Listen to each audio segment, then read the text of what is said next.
Hi folks, Jobin here. Do you know what time it is? I do. It's lighter review time. This is what is commonly called a permanent or everlasting match. It is a slightly unusual type of lighter that maybe not all of you are familiar with. This particular one is made in China, and yeah, I know what you may be thinking, and I hear ya. I've had quite a few lighters from China that were absolute garbage. But this one happens to be Honest brand. And in my opinion, Honest is to lighters what Sanrenmu is to knives. They're good designs, and they have good quality control, they're well made, and they're still cheaper than some of their competitors that are pushing out junk. Now, let's take a look at how this slightly unusual lighter operates. This top piece here unscrews. And as you pull it out, you'll notice that it is O-ring sealed. And here at the end, we get this fuzzy little wick here, and in the middle, there is a hardened steel little scraper. And what you do with that is you scrape it down this grooved area here, which is a small diameter ferro rod that's epoxied onto the side of the lighter. And that creates sparks and ignites this piece here, which works like a match, hence the name. Now on the bottom of this lighter, there is this plug here, but you never need to mess with that. You can fill the lighter through the same hole that the match goes in. And this lighter uses the old-fashioned liquid fuel, the same as for Zippos and other lighters that use a wick. This is not the compressed butane gas fuel. Do not confuse the two. They do not work. They are not interchangeable.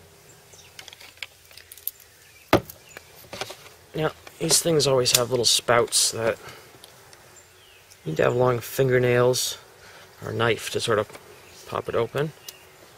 There we go. So let's put a bit of fuel into this one and try it out.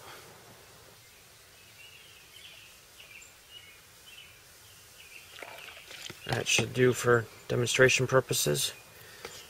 And put the match back in to let it soak up some of that fuel. And I need to wipe this lighter off because I spilled a little fuel on it. And if I lit it like that, I'd set my fingers on fire. And as amusing as that would be for you, I would prefer to avoid that. Okay, we should be good to go now. That feel wet? Kinda. Maybe I didn't fill it quite enough.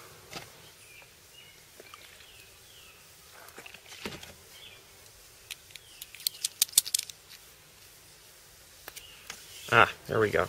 Yep.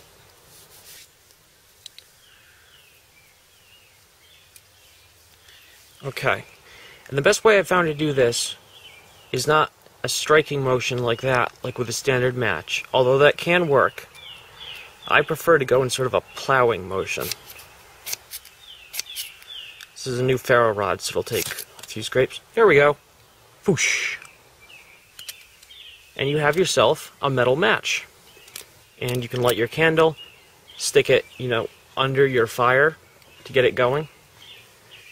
To, light up the paper or tinder you have down there under the stack of twigs. All the flexibility and handling you would have with a match, you have with this. And when you're done, you just stick it in there, screw it down. That's really all there is to say about that in terms of operating. It's a very interesting little device, and I would say that is one of the good points. This is a bit of a conversation piece of a lighter. Probably most people won't have seen it before, and I think the design is very attractive. Also, even when you run out of fluid, you might have some luck igniting some natural tinder by sparking the ferro rod here. Now, there are a few downsides from a practical point of view. And the first is that it definitely takes two hands to operate. Most other lighters you're going to be able to do one-handed very, very easily. This one you need to hold each piece in a different hand, and the striking motion requires a fair amount of manual dexterity. Might get a little trickier if you were extremely cold, for example, and it would prove darn near impossible if you had, say, one broken arm or something. And also, it is two pieces. It's conceivable that you could lose the match, which would be a real bummer. But on the other hand, it has essentially no moving parts to break down. It is basically a ferro rod and a scraper, and there just happens to be a fuel reservoir. So overall, I think it's a very interesting design. I really like mine, and I hope you guys enjoyed the video, and you enjoy the rest of your day too, I hope. Bye-bye. Back with a little bit of supplemental information I completely forgot about. You might be wondering what you do when the wick gets burnt down. Here's one that's been in use for a while, and see, the wick isn't fluffy anymore. It's kind of toasted and a lot smaller. It still works, but with a couple months more use, it might stop working. It might get too far burnt down. So what do? Well, helps if you have a pair of pliers. What you do is you grab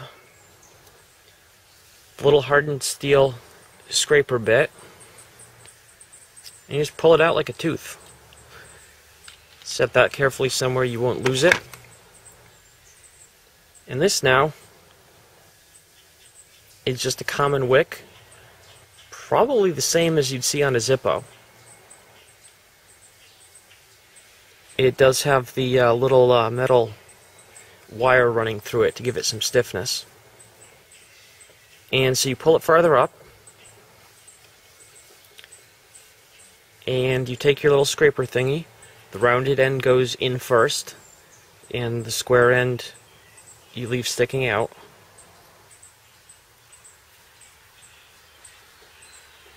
And you stick it in